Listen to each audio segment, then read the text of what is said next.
Bismillah.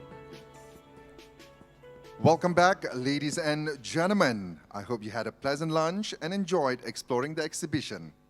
We now begin FundConnect, a platform dedicated to strengthening Malaysia's R&D and innovation financing ecosystem.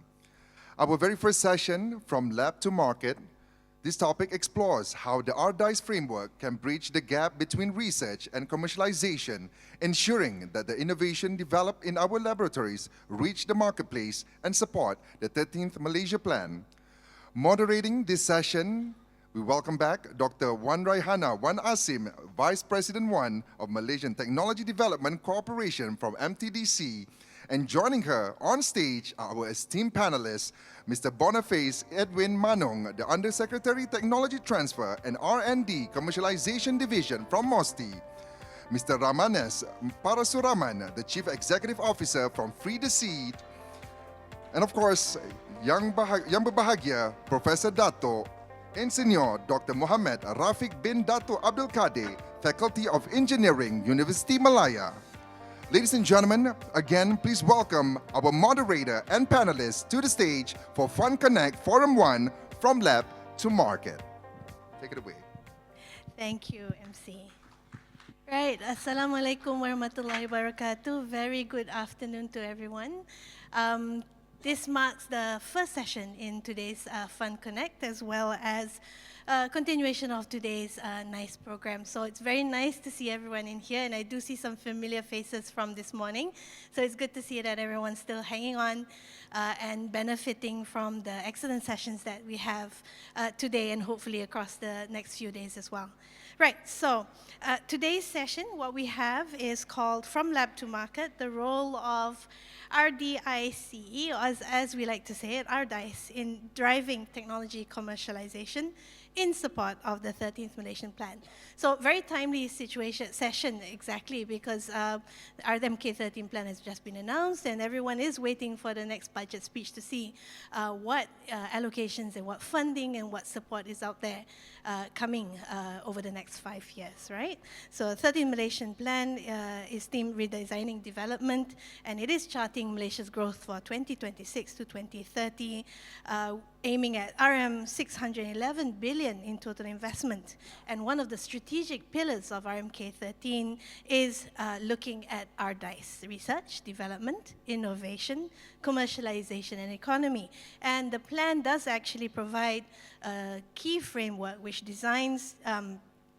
is designed to move ideas from research to real impact, and to ensure that we can strengthen Malaysia's position as an innovation-driven economy, right? So today, we are very lucky to be joined by three exceptional thought leaders, change makers, policy makers, each of them representing a key part of Malaysia's innovation ecosystem.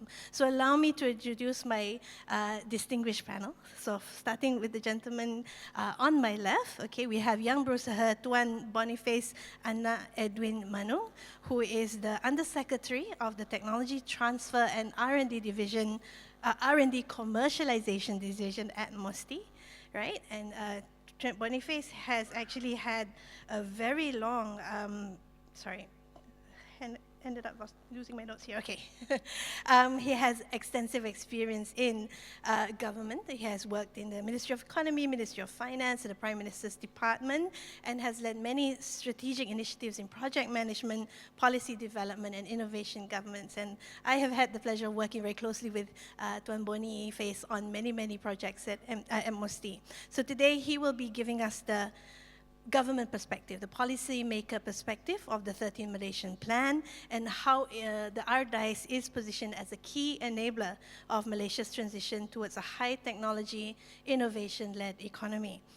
Right, and so we've got our policy and governance covered, and now we also I would like to introduce the gentleman on the far left, Dato Professor Engineer Dr. Mohammed Rafiq, and he is from the Faculty of Engineering, University Malaya, and was also the founding dean of the Faculty of Engineering in UTM. He has led many research initiatives and secured multiple national and international patents, 38 granted patents to be specific, and 18 which are pending approval. And his work basically exemplifies how universities can really serve as engines of economic growth by aligning research with national priorities. So today, Dato Professor will be providing us key insights as to how academia can contribute to the Malaysian RDICE goals under the RMK 13 Malaysian Plan. Last but not least, the circle would not be complete if we do not hear from the entrepreneurial perspective. And for that, we have here today Mr. Ramaness Parasuraman, who is the founder and CEO of Free the Seed Sdn Bhd. It is a globally recognized green technology company which produces biodegradable packaging made from agricultural waste.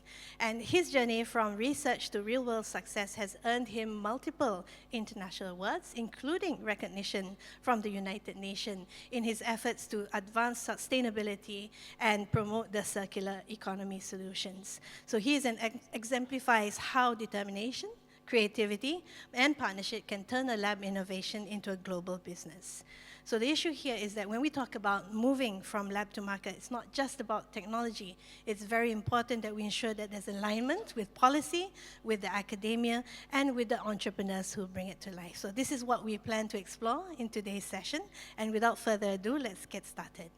Right, so for today's question, I'd like to kick it off by asking first to Yang Berusaha Tuan Boniface. So, Cik Boniface, the 13th Malaysian Plan really positions RDICE as a cornerstone of national development. So could you please share with us a little bit about how MOSTI, as the agency or the Ministry for Science, Technology and Innovation in Malaysia, how does the Ministry embed RDICE in the 13th Malaysian Plan, and why is commercialization one of the most critical aspects for Malaysia's innovation ecosystem? Okay, thank you, Dr. Hannah. Very good afternoon to everyone, my fellow panelists, ladies and gentlemen. This is a very pertinent question with regard to what do we do after research being done in the lab and to move the result of R&D, research or R&D to go to market. So it's a very challenging process, I would say. Of course, at the Ministry of Science, Technology and Innovation, MOSTI, we have designed an initiative program to assist researcher, innovator, not only to do R&D, but also to scale up the R&D output to go into market.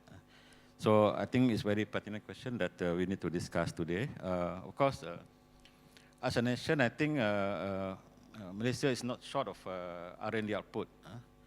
The only question is how many of those R&D that's been done by either at the universities, research institute, and maybe in the corporate world that managed to go to be commercialized, to go to market, either product or services. So, of course, we know that for any researcher or innovator, they always have this challenge, or sometimes we call the value of debt. They have gone through the R&D, but somehow they got stuck, not able to go further to commercialize the product. The challenges are many. But what I'm saying is that at the ministry, in terms of policy intervention, under the RMK or 13 Malaysia Plan, which is going to be upcoming next year, the research, development, innovation, commercial and economy, or RDICE in short, is very important pillar, especially if you want to strengthen our country's economic complexity.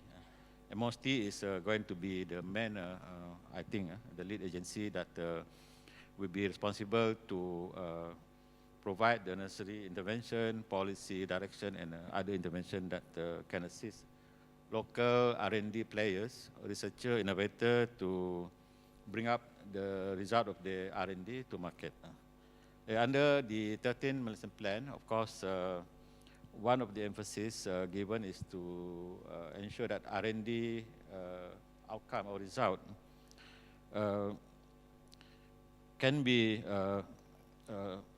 further scale up because there's a shift that stated in one of the objectives under the 13 Malaysian Plan, whereby we do not only want to produce the R&D, or for that matter, our economy should not be driven by only made in Malaysia product or services. Because sometimes made in Malaysia product actually come from overseas, maybe a foreign technology. But what is emphasized in the 13 Plan is Malaysia for product, especially R&D product that are made in Malaysia, meaning to say the technology, IP belong to Malaysian. So there's a shift. We want to have more product to solve our day-to-day problems. The research is done by local Malaysian, and the user will be later on local. So the way we embed the RDICE into the 13 Plan is through funding. First one, funding. Of course, everyone know that MOSTI provide research funding in terms of grant. There are at least 5 big scheme that we have that to assist researcher, innovator to do R&D, and of course, ultimately with the grant that we have, the product will probably go into market through commercialization. So this will be still going to be supported by MOSTI because this intervention is important. The grant is important as a facilitation for them to do further R&D program or project for that matter.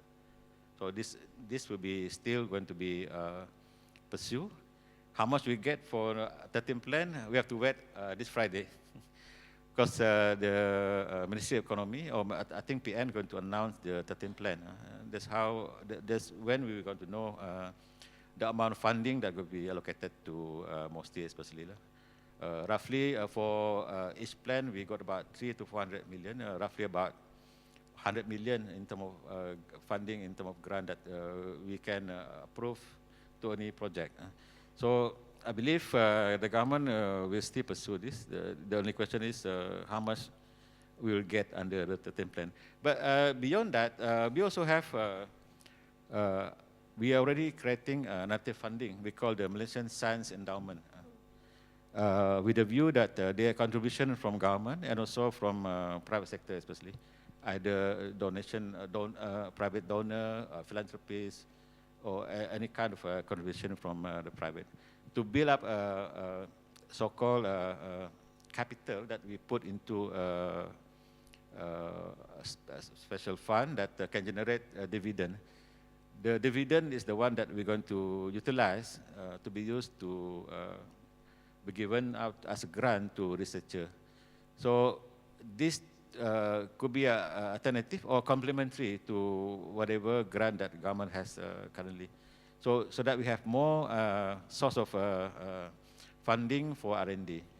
So we believe that in the 13 Plan, this MSE can be further enhanced in terms of the dividend that we get. We have the amount now is quite small, I would say. Our target was to get about 2 billion worth of principal amount that can generate roughly about 100 to 200 million per year, on top of our normal funding that we go through our that we have currently. Beyond that, in terms of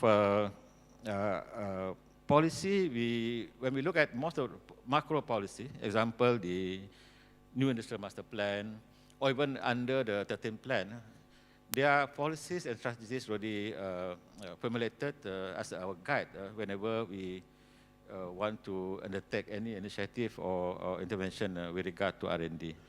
If you talk about whether commercialization is critical to our country's economic future, yes, of course. Because we want to move our industry especially from low value production to high value production. So R&D and technology development is very important to do that. So beyond that, as mentioned earlier, we want to move from made in Malaysia, made by Malaysian, because it's critical to have a more enhance in terms of policy guidance in terms of R&D, and also commercialization for that matter.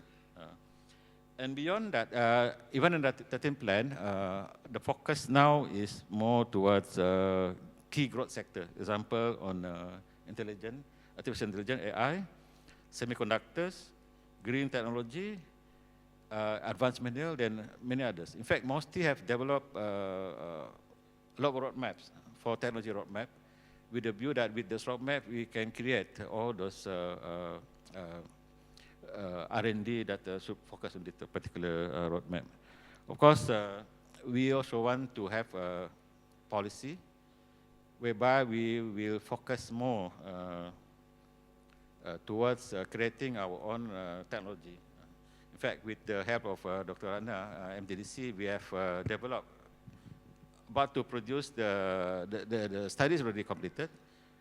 We will move forward later on to define what we call the technology sovereignty framework. What it does is to ensure that any project, especially R&D project, more so for certain critical technology that the country really needs. This framework will assist us to identify what are the technology and how we can move forward in terms of financing this technology, either through government grant or facilitation, or in fact from private sector as well. With this framework, we hope that in future we have all the technology that is required by the country, and we will not be too dependent on technology from abroad. And we have seen in the past that we depend too much on foreign technology. Example, during COVID, we don't have our own vaccine. Now, MOSTI is developing our own vaccine soon. We have the director, my colleague, is in charge of the vaccine office. So hopefully, not soon, maybe during the 13th plan, we will probably get our own local vaccine to, so that we have our own vaccine that can, maybe if, even if there's no COVID, some of this vaccine is to be what they call substituted with our own. We have a lot of vaccine now using technology from abroad. I think I'll stop now at that point, maybe give the floor to other panelists. Thank you. Thank you very much, Boniface. So from there, you can see very clearly that one of the key focuses of RMK13 is really ensuring how our local researchers and local capabilities, in fact, in terms of developing our local technologies, giving us the tools, the support, and the commitment needed from both policymakers and the infrastructure to help our entrepreneurs and also technologies to go to the market. Now, for next, I would like to go to Professor Dato Mohammed Rafiq, because perspective of the university is very important here, because university, again, as Cik Boniface said, we are not short of our R&D outputs, and universities are the key source of R&D outputs for us. So I would like to get a little bit of perspective from Dato Professor in the sense of universities, as we know, produce a lot of research, but only a small share of it actually does get commercialized. So perhaps, Professor Dato, you could share with us a little bit about what kind of barriers the researchers are facing, and especially in the light of the RMK13 coming into play very, very soon, what support and facilities or advantages that you can see that the researchers in the universities can leverage to ensure that their research actually gets brought to market. Over to you, Dato Prof. Bismillahirrahmanirrahim. Wassalatu wassalamu ala Rasulullah. First of all, thank you, Dr. Raihana, our esteemed panelists, Tuan Boniface and Cik Ramaness. And thank you to the organizing committee for inviting me to be here in the forum as one of the panelists. The question, Dr. Raihana, was university produce a lot of research. That's number one. Only a small amount of them converted into commercialization. So the question is, what are the barriers? Yeah, what are the barriers? Quite a number of barriers.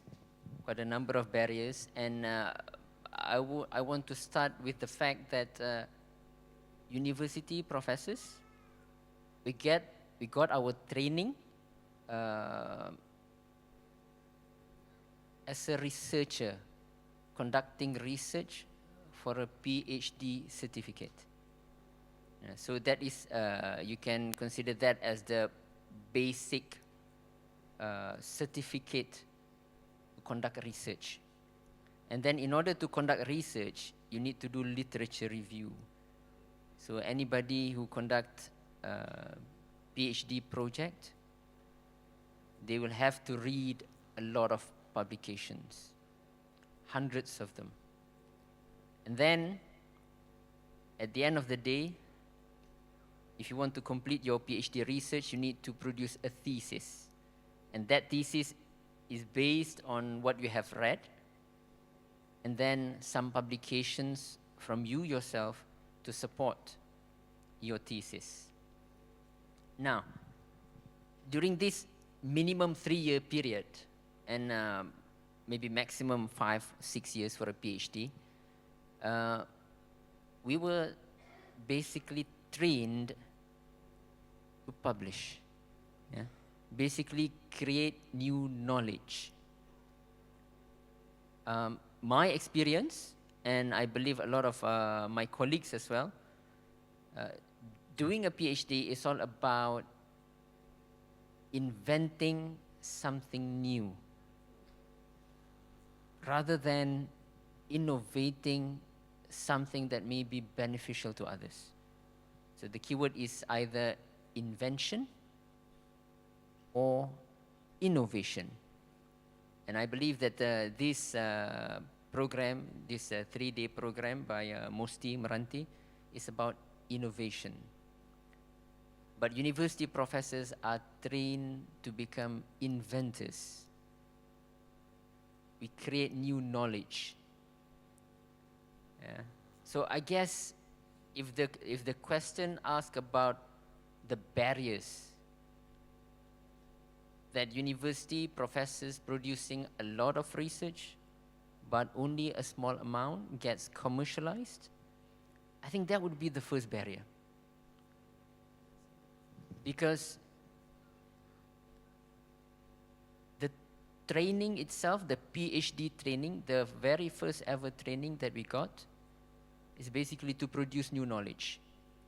And that new knowledge will give us publications, which are requirements in universities.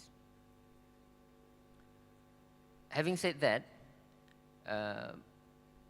we in universities, we also teach our students to be an all-rounder.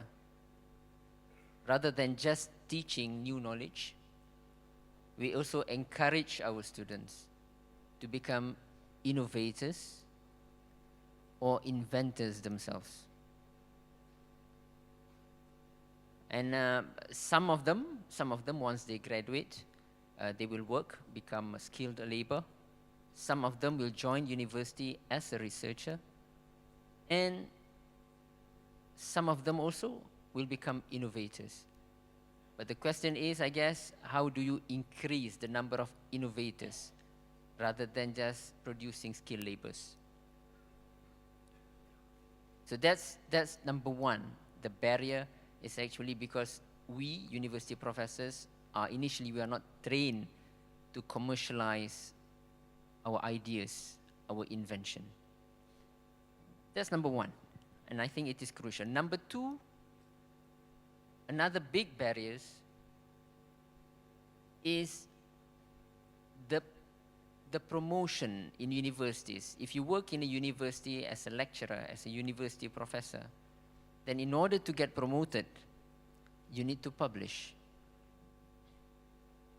So very little incentives in terms of promotion if you get your ideas to commercialization. So I guess that's another barrier. So that university lecturers, they focus more on inventing, creating new knowledge, purely for publication purposes, rather than creating an innovation for commercialization. So that's, I guess, barrier number two. So the first one is the training itself. We started our training for publication as an inventor rather than an innovator. And number two is because in order to get promoted in a university, you need to publish. And it is not easy to publish, because if you want to publish, then you need to go deeper and deeper. Because the body of knowledge, you can have the breadth of knowledge and the depth of knowledge. And in order for you to publish, you need to go deeper in knowledge. When you go deeper, it is, I would say, slightly difficult to get those deep knowledge into commercialization. So university lecturers will focus more on creating new knowledge so that they will be able to publish. Now, the deeper the knowledge, the more difficult for you to convert those knowledge into something like a product. Again, I'm generalizing here, because there must be a way where we can get this deeper knowledge into something that is practical. But that is going to be barrier number 2. And barrier number 3, I would say that it is going to be IP, intellectual property.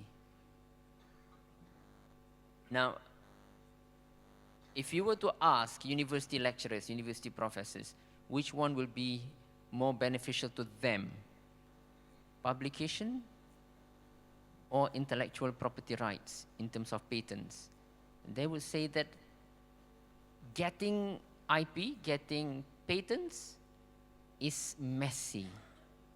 It is easier to get your things published, just work in a lab, get your results, put everything in order, write the manuscript, and submit.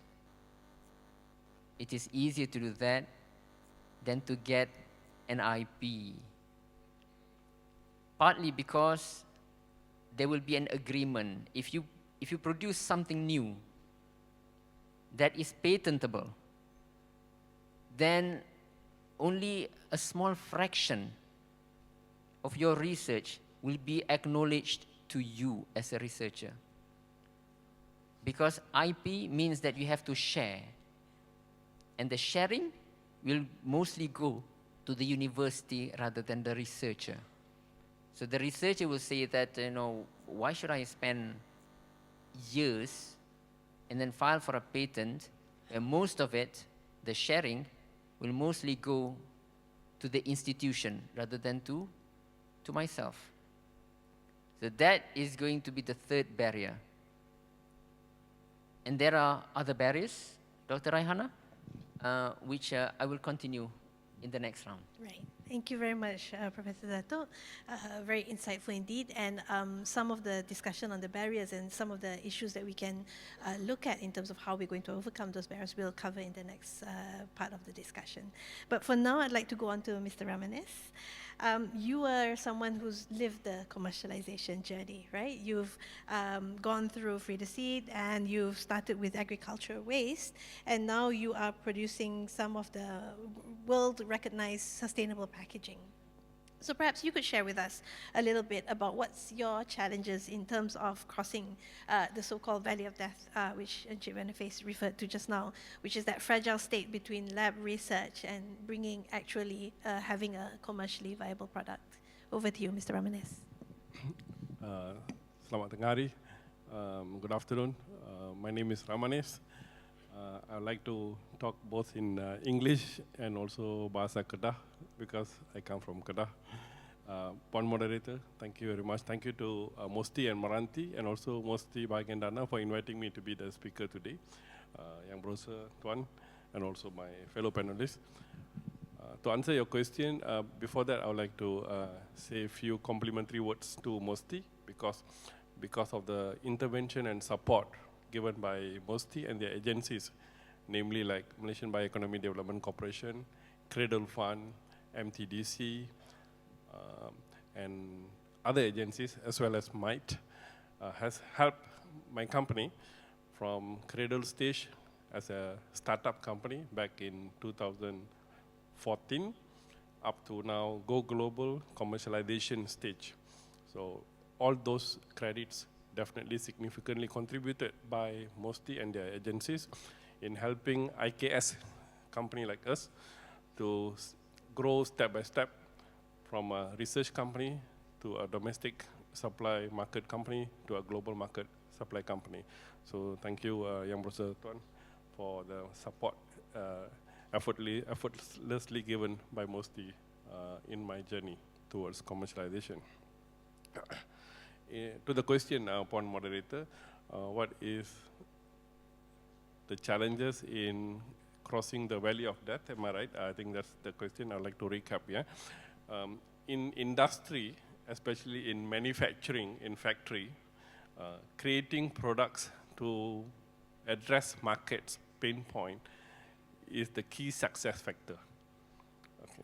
So we are addressing a single-use plastic problem globally that need to be replaced by net zero 2030 guidelines, net zero 2050 guidelines, where industries, consumers, customers who are using single-use plastics in their packaging, as their packaging material, need to be replaced to something zero plastics, eco-friendly, biodegradable, compostable, sustainable, and circular economy. And that's what we are doing now, and we are capturing quite a significant market share, both domestic and internationally. The value of death here is, from a factory point of view, from a manufacturing point of view, the perspective is from POC, proof of concept, to market validation. Crossing POC to market validation, that's value of death. For factory people like us, that's our definition.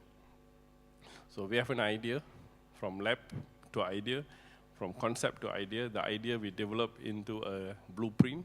From blueprint, we take it to experimental products, and from experimental product, we go and test in front of investors, customers, prospects, the proof of concept. But most of the proof of concept, based on the industry IP that we have researched, we found that the value of death is always fail market validation, fail certification, fail compliance in the real market environment. Meaning, at the lab scale, it works good, but in a market scenario, it does not perform to the intended specification or result. So a lot of researchers fail at that process. And we have, we could have failed in that process. My company freed the seat, but with the intervention and support from MOSTI, right from the agency like Malaysian Bioeconomic Development Corporation, MITE, MTDC, Cradle Fund, and so on and so forth, they have given their tools, such as accelerator program, which we participated very actively to address that pitfalls that we could fail in crossing the valley of death.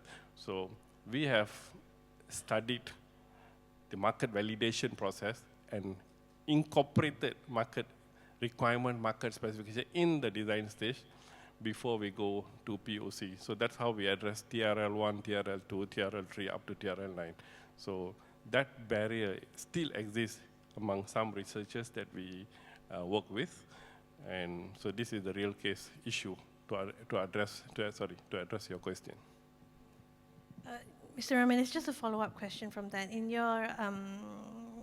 your business, do you work a lot with universities and university researchers in terms of developing new products and your technology?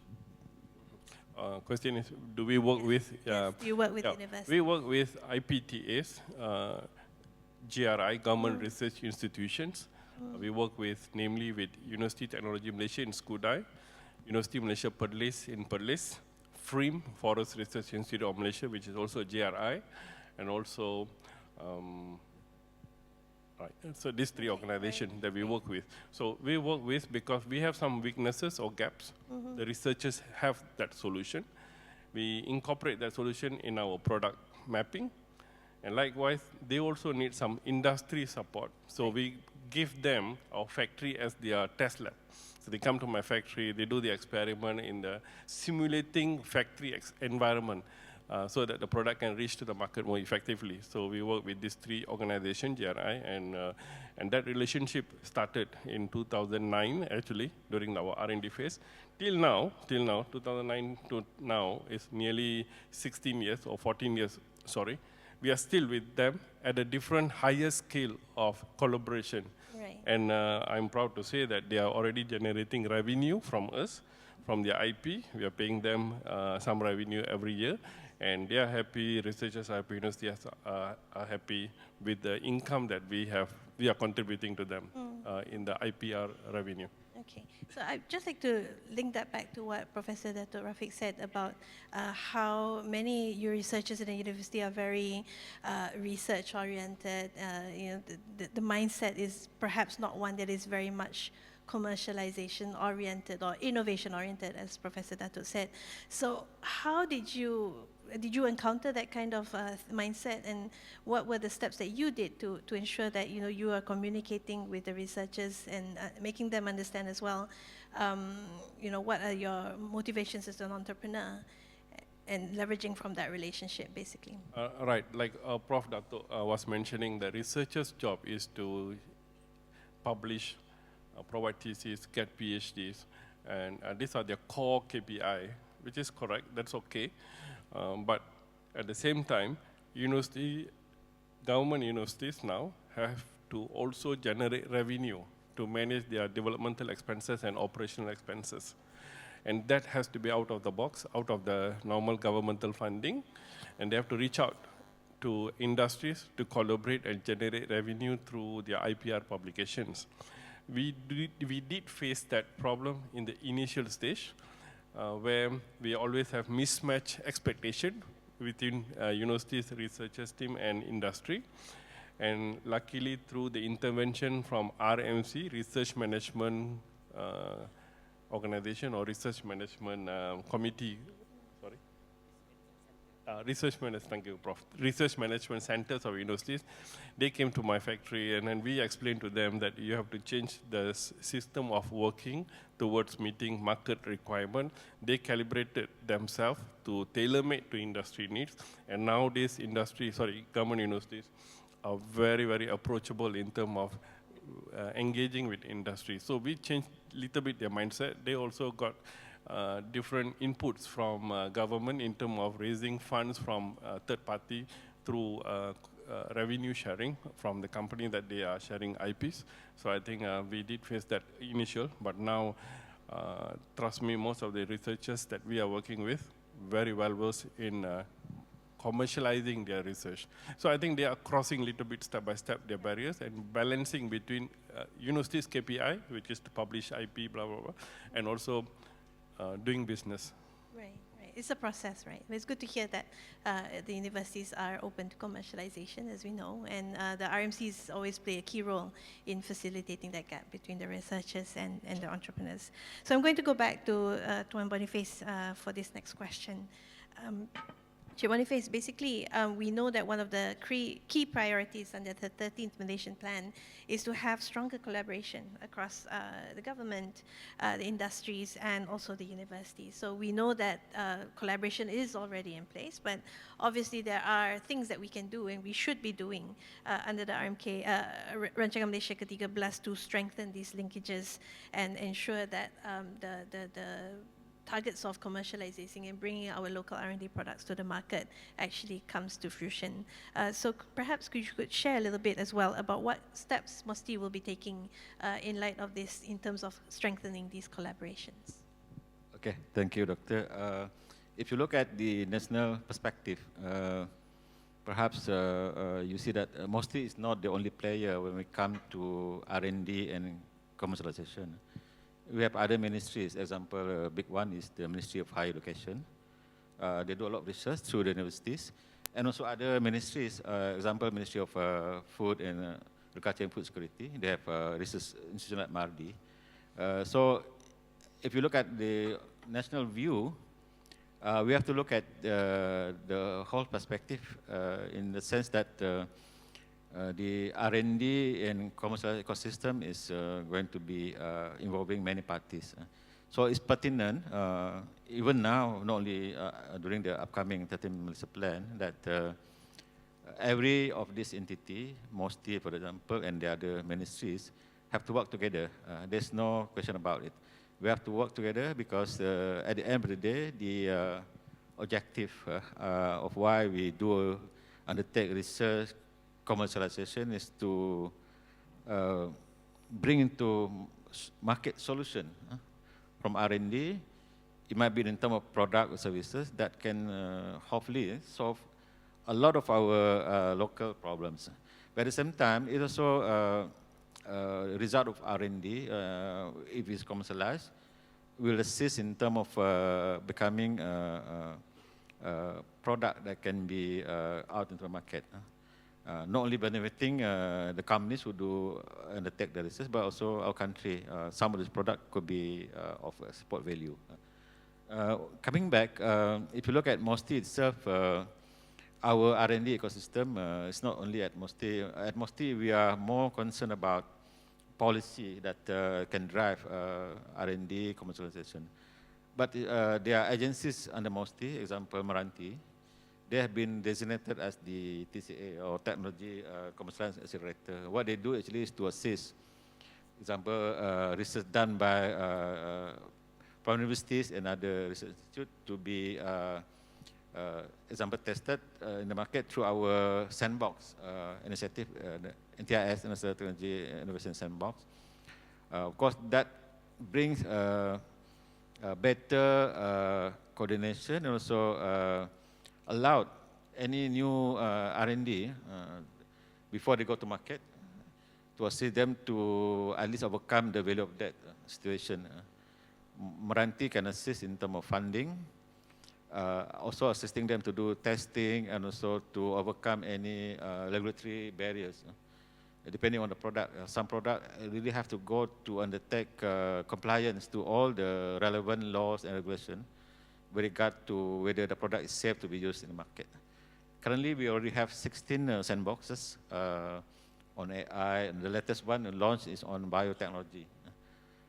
This is to assist companies who have good product, good R&D output, but they need further assistance or facilitation for them to go into market easily with the funding and expert advice, not only from Meranti, but maybe from other parties that we engage to advise them how to overcome any challenges. Of course, it's not easy, because we have seen, including, of course, myself and Dr. Rana, engaged with some of these companies. We have to bring up this matter up to a high level. Some of this product go to be discussed in a meeting chaired by the Chief Secretary of Government KSN, example, because they cannot go into market without the blessing, I would say, or the approval from the regulators. So these are the things we want to have a good working relationship with all parties. In fact, Meranti is proposing that all the regulators, whether from the health sector, transport sector, can assist us to provide a very clear-cut guideline in terms of how they approve product or services, especially product that are new to market arising from R&D. Clear-cut guidelines so that all the researcher, innovator have a very clear knowledge about what is required for them to overcome any regulatory challenges. So Meranti has played this role quite well so far, and this is going to be continued because the whole of government process required the input from not only ministries that provide regulatory approval, but others as well. And so far, MOSTI has been working quite well with a few other ministries, example, the Ministry of Economy and the Ministry of Finance. In fact, what was launched this morning is one of the roadmap, RDICE roadmap. Subsequent to this, there are going to be RDICE action plan. We are in the midst of finalizing the action plan through a study conducted by the Ministry of Economy that will give more detail how we are going to facilitate R&D, commercialization, and including providing incentive to researchers, example, or even companies like free the seed in future. in terms of so that they can enjoy some, example, tax reduction in terms of the revenue or whatnot. Because we want to provide a very good environment for whoever conduct R&D, so that at the end of the day, when they are probably incentivized and facilitated, we hope to see more R&D product, not only finishing at the level of what they call at the university level, they stay there. They might have IP, but beyond this thing IP, we want that IP to be commercialized, either to matter like licensing or outright sale, or even a joint venture with other parties, to bring in a product that will be of beneficial to our economy and our country as well.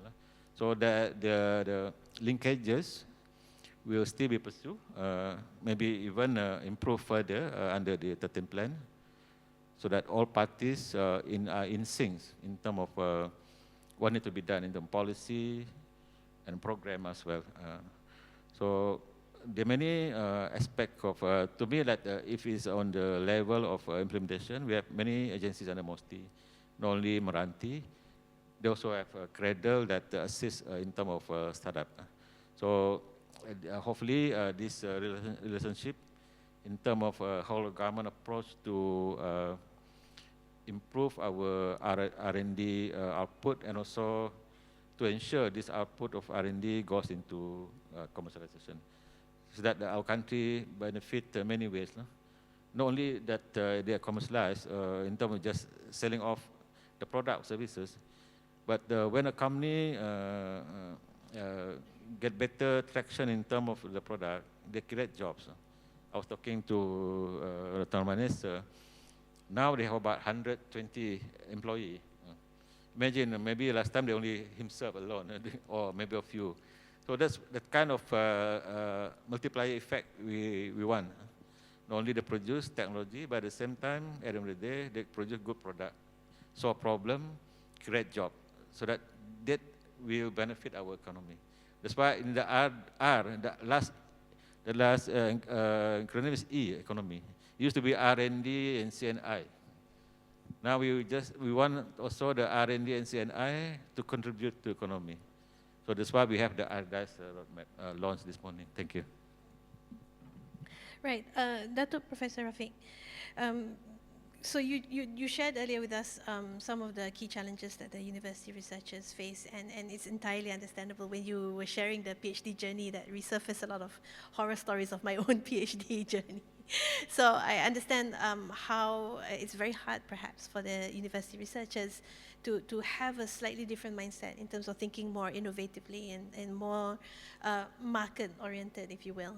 Right, so could you, I would like to ask you, what efforts are the university doing? Perhaps your perspective at UM, but I do know that you have a lot of experience in other universities as well. So perhaps you could share with us what is the efforts that the universities are doing in terms of really making sure that the researchers are, at least, if not entirely having an entrepreneur mindset, but at least they're thinking along the lines which will then enable and facilitate further the commercialization journey. Okay, thank you for the question. So the question is, what universities' initiatives to make sure that our graduates are not just getting the knowledge, but also convert that knowledge into something that is potential for commercialization. Yeah? Actually, a lot. There is a lot of initiatives by the university. Of course, there are challenges, mainly because the time period, the 4-year period that the students attached to a particular faculty doing a particular program, maybe in engineering, it is actually a very tight time frame. 4 years for you to teach everything, all the fundamentals in engineering, for example, and then on top of that, We want them to be an all-rounder once they graduate. So it is definitely a challenge for any university. So the way we handle that is through lifelong learning. So basically, because let's say a student wants to graduate with a degree in mechanical engineering, for example. Now, for a mechanical engineering degree, there is a certain fundamentals that they need to know, they need to have. And then hopefully, once they grasp the fundamentals in mechanical engineering, for example, then they can go out and innovate. So what we do in universities is that we embed entrepreneurship skills, innovation skills, either into some of our courses or into separate programs, so specific programs. We have in universities innovation labs. We do invite guest lecturers from industry to give talk. So basically a 14-week per semester. 1 week is dedicated to a guest lecturer from a university. Of course, not all subjects, but most of the subjects in the third and the fourth year, third and final year, we dedicate 1 week from the whole 14-week lecture to invite a guest lecturer from industry. So all these are to prepare our students that, once you have this fundamental knowledge in engineering, there is something else that you need to do. Yeah? And people say that, in order for you to teach, you yourself need to have the knowledge.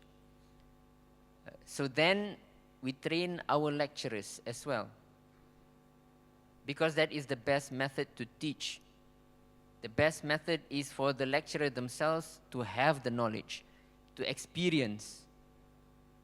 So that's why these days, if you want to join a university to become a lecturer, straight after graduation, we really discourage.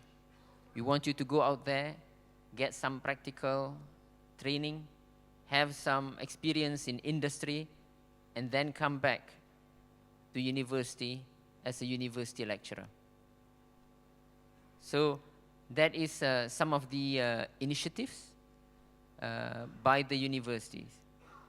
And I want to add on to this one is the fact that, when you talk about universities producing a lot of research, but only a small, tiny fraction gets commercialized, it is not unique to Malaysia. If you go abroad, all other countries out there, universities have the same problem. They produce a lot of good research, but converting those research into products, spin-off companies, are really tough. And it's basically a totally different kind of beast that we are used to as a university lecturer. So that's why this forum is good, because it is a synergy between government, university, and entrepreneurs. Normally, when we teach our students about entrepreneurship, we basically says that university professors, if you take the analogy of a football, yeah, football. Everybody is familiar with football. So if you take an analogy of a football game, then university professors are coaches. We train the players. We devise the game plan. Yeah? But the entrepreneurs are the ones who adapt to the real-time situation. The entrepreneurs are the ones who are taking risk. The entrepreneurs are the strikers who score goals. And we need both of them. We need the coaches, we need the university professors, and we also need people who are strong enough to take the risks and to score the goals, the entrepreneurs. So this triple helix, they say triple helix, nowadays they say quadruple helix. So triple helix is a synergy between the government, university, and industry. And then for a quadruple helix is for a society, things that we do to benefit the society. So that's all, Dr. Raihana. Thank you very much. Very interesting analogy, Professor Dato. So carrying on from the analogy, Mr. Ramaness, so you are the striker lah, right? You're the playing commercialization football. So in this game of commercialization football, where you were the striker, and you've shared with us some of the assistance you've got along the way, working with the universities, the coaches, the facilitation received from MOSTI, from the agencies as well. But surely there are some gaps in the assistance provided and you know, things like that. So in light of RMK 13 coming, new initiatives, new programs, what would be your wish list in terms of seeing additional support from the perspective of a striker entrepreneur in that sense? Actually, Prof, I like the analogy. I'm going to use that analogy in my next engagement with the universities. Actually, if you ask me the question, what are the potential gaps for industries like us in going commercialization in Malaysia, from a Malaysia context, actually, I think there's no gaps. Because the current ecosystem that has been devised by the government, by MOSTI and also other ministries and other agencies, I think we have a complete ecosystem for industries, for entrepreneurs, for like-minded new startup players to be in the striker position, right from the cradle process up to, no, not cradle to grave, cradle to growth. I think Malaysia has developed a fantastic ecosystem for all the different type of players to come into this ecosystem. And this ecosystem is quite matured enough and it has been well positioned to provide the needs and the wish of the strikers. The problem is on the striker actually, not on the system. Whether the striker need to adapt and commit themselves to gain as much as possible all the benefits and the available resources from the game plan, which has been designed and devised. It's up to them now. So if they are doer, they are enabler, they can deliver results, they are committed, the current system, I think, is good enough. And coming up with the RMK 13, which this Friday, I think we all know some figures with regards to the funding that's going to be announced. I think that will further complement their growth to market. That's my point. Thank you very much, Mr. Ramaness. Careful, if you're using Professor Dato's analogy, you might have to pay him some licensing fees or royalty there. I'm going to use extensively after. You can discuss that later. All right, so I think we're a little bit short of time. We're reaching the end of the session. So just to wrap up, just very quick round with our panelists here. Last minute words of advice. I know there are a lot of innovators, entrepreneurs in the audience, so I'm sure all of you are wondering, you know, how do I best leverage on the new opportunities, the funding, whatever else is out there in RMK 13, and how do you, you know, really use those opportunities to grow your business or potential opportunities. So let's start with Tuan Boniface. What advice, Tuan Boniface, do you have for the innovators in the audience today? Okay, under the National Science and Innovation Policy, or in BM you know, called DESTIN, one of the objectives of that policy at the end of the day, by 2030, we wish to see Malaysia as high-tech country, meaning to say a lot of products, a lot of services are made by Malaysian and Malaysian technology. if we reach that stage in 2020, we hope to see more homegrown product produced from our university, research institution, or even from corporate. Meaning to say, we want to make Malaysia a creator of technology rather than a user of technology. Now, currently, probably we are more of a user of technology because most of the technology that, or product that we have is a product of technology that we get from outside from Malaysia. So that's my wish during the 30 million plan that in 5 years now, Malaysia become a high-tech nation and we become a creator of technology. And not only to support our domestic requirement, but maybe some of this technology we can offer to the world as a Malaysian, not made in Malaysia only, but made by Malaysian. Thank you. Thank you very much, Tuan Boniface. Over to you, Professor Dato. Rafiq. Thank you. For the 13th Malaysia plan, we need more innovators. You know, at the start of this forum, we basically start with the fact that there are lots of good research from universities, and that is a fact. The fact that we have a lot of research, but lack of commercialization means that we need all of you here as innovators, the one who are willing to take the risks, because universities professors are not, and score the goals. Yeah, that's what entrepreneurs are, and that's all of you. And in 2030, in the next 5 years, we want to play the football in the World Cup. Okay, and we want to score goals in this World Cup. Thank you, Dr. Raihana. Thank you very much, Professor Dato. Last but not least, Mr. Ramaness, your perspectives on this, maybe a little bit more of the football analogies. Right. To the like-minded innovators, to the prospect startups, to the inventors, your job is to make money.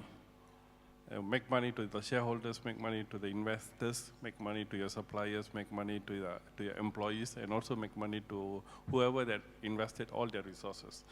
So from the industry perspective, one of the philosophy that we adopt is QCD, highest quality product, lowest cost, and fastest delivery time, which also goes in tandem with the striker to strike the goal at the right time. So if you do that, then you'll be more successful because you'll start generating cash flows, you'll start making money. So that's the inventor's mindset has to be. Right, thank you very much, Mr. Ramaness. And please all join me in thanking our panelists today, Tuan Boniface, Professor Dr. Rafiq, and Mr. Ramaness. They have indeed given very, very insightful points, things to ponder, things to look forward to, inshallah, in the RMK 13 as well. We've seen that from MOSTI's perspective, RDICE is indeed very central to the growth of Malaysia's growth agenda in technology. In the perspective of academia, we're looking at how universities feel it's very important as a source of R&D, and at the same time, how researchers and innovators must cultivate a proper mindset in terms of commercialization. And last but not least, from the entrepreneur, the striker of the football game here, really you have to leverage on all the ecosystem support, have a lot of good resilience, and basically work very hard in terms of achieving your goals and aims. Right, that's it from me today. Thank you very much for your time and attention, and I would like to thank you all for participating in today's session. Assalamu alaikum warahmatullahi wabarakatuh. Thank you, Dr. Wan Raihana and our amazing panelists for the enlightening discussion. We've seen how aligning research with market demand ensures that Malaysia's innovation ecosystem remains sustainable and impact-driven. Of course, here we would like to also give a token of appreciation to our moderator and panelists. And to commemorate this session, may I now invite Puan Nurbaya Othman, Undersecretary Fund Division from Ministry of Science, Technology and Innovation from MOSTI, to come on stage and present the token of appreciation to our moderator and panelists.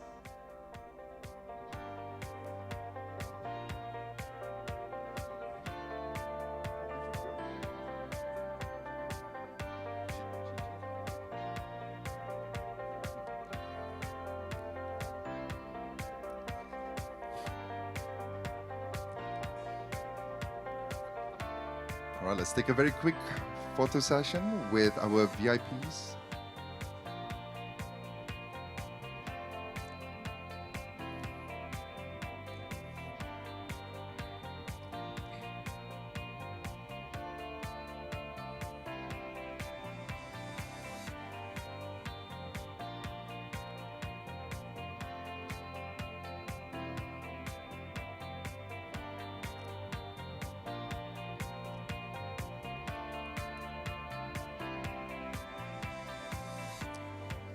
Ladies and gentlemen, one more time, let's give our moderator and panelists a huge round of applause. And again, thank you, Puan Norbaya. Thank you once again to our moderator and panelists.